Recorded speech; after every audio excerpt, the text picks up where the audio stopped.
Welcome to Penrose Learning, where we make understanding easy. You start now by confirming power and a keyboard attached. This avoids interruptions and lets you use function keys. Once done, open Settings, go to Update and Security and pick Recovery, or faster, hold the Shift key while you click Restart from the Start menu. That Shift plus Restart sequence tells Windows to stop normal booting and load the recovery environment, which is exactly what you need to access repair tools and advanced startup options for troubleshooting.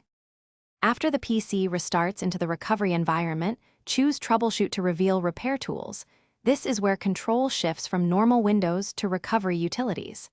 Next, pick Advanced Options to see Startup Settings, System Restore, or Command Prompt.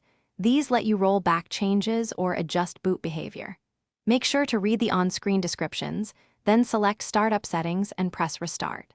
When the system reboots, use the F4, F9 keys to enable safe mode, disable driver signature enforcement, or pick other startup tweaks.